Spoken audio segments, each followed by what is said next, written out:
I graduated from high school a few years back. I still live with my parents, but I'm using this time to my advantage. They're kind enough not to charge rent, and that allows me the ability to save up almost every penny I make. The hope is that I can one day start up a small but legitimate business and move into my own apartment. You know, the American dream. You see, much to my parents' dismay, I don't have a steady job. I prefer to take the DIY approach and to be my own boss. I buy and resell things online and take up odd jobs here and there to supplement my income. With the help of social media and Craigslist, I'm able to regularly mow lawns in spring and summer, rake leaves in autumn, and shovel driveways in winter. Eventually, I'll have enough to buy a decent car and reach clients outside of town, maybe even hire a few lackeys. What I'm here to share with you, however, is an incident that occurred almost 2 years ago. One that keeps me on edge to this day. In my first year of business, I introduced a flower delivery service. Depending on the season, I'd rather pick up flowers from around town or buy them from a local florist, then deliver them to a person of my client's choosing. Though it wasn't my most popular service, it did bring in some good money. You'd be surprised at how much folks are willing to pay to woo a loved one with plants. And all the time that I biked flowers back and forth from person to person, I only ever picked up one regular. His name was Red, and he was absolutely infatuated with his girlfriend, Clara. Once a month, I would deliver a dozen roses to the local hotel where she worked.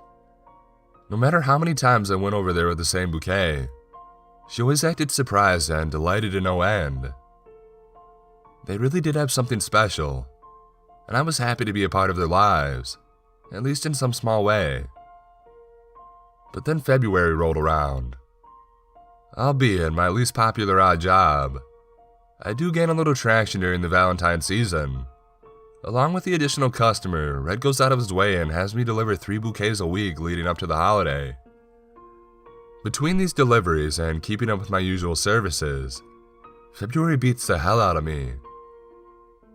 This particular Valentine's week was a little different. It was getting closer to the big day, and I hadn't received a single order from Red. I usually don't get attached to my clients, but I was quite fond of Red and Clara. Because of this, I decided to reach out to him. I tried calling him, no dice, nothing but dial tones and a voicemail. I thought about riding over to the hotel to ask Clara about it, but that would cut into the rest of the work that I had lined up for the day. With no viable options available to me, I simply went about my day and kept a positive mindset. But something felt off, and I was sure it was nothing to worry about. The next day, Red called back. He was fine, but there was something he wanted to discuss with me. Of all the phone conversations I've ever had, this one tops the list for most bizarre. Red hadn't ordered any flowers because he was getting ready to pop the question to Clara. He wanted the lack of gifts that week to leave her confused and then to catch her completely off guard on Valentine's Day by asking for her hand in marriage. I was happy for them. But that's when the conversation took an unexpected turn. Red didn't have a ring. He was wealthy and could afford whatever jewelry he wanted, but not just any engagement ring would suffice. He wanted his mother's ring, the one his father proposed with.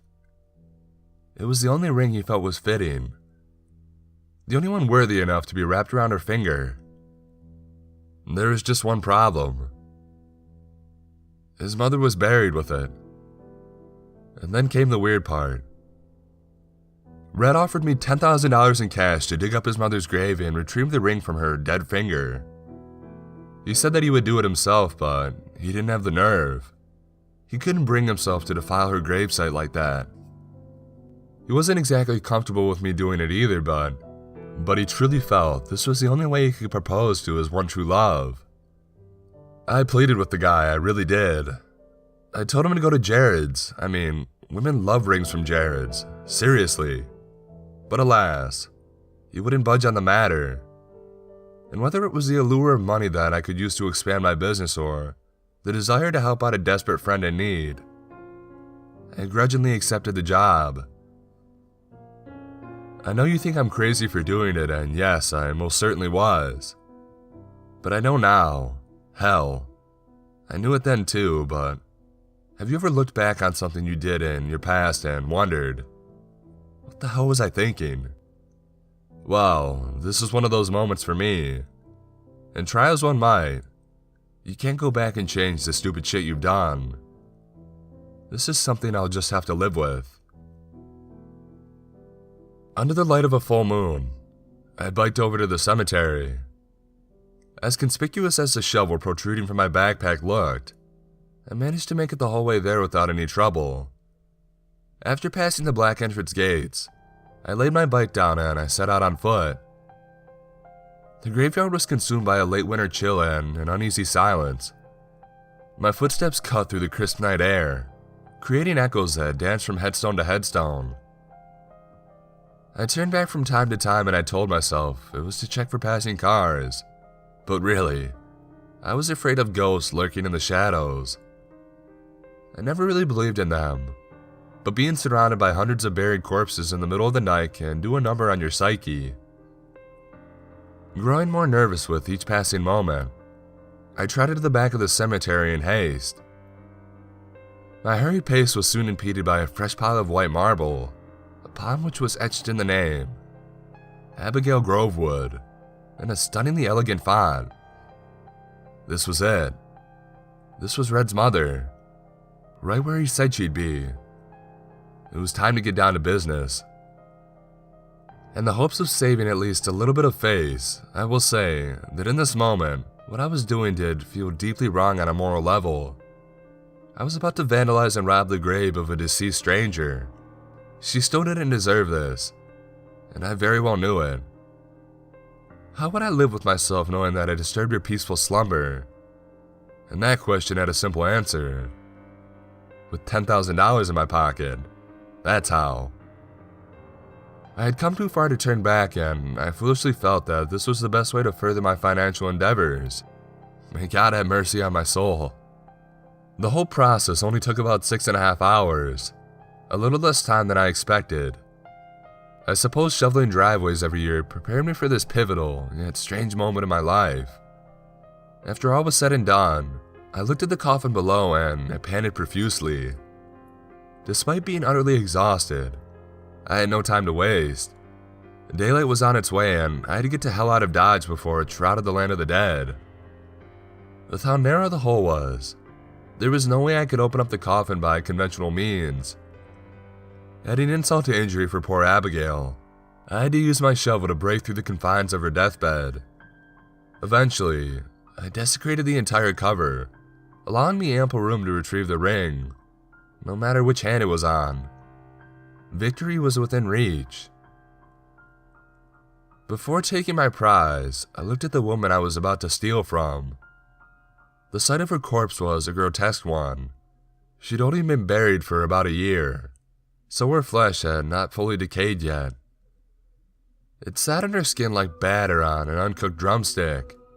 To top it off, maggots crawled around every inch of her surface. It was sickening.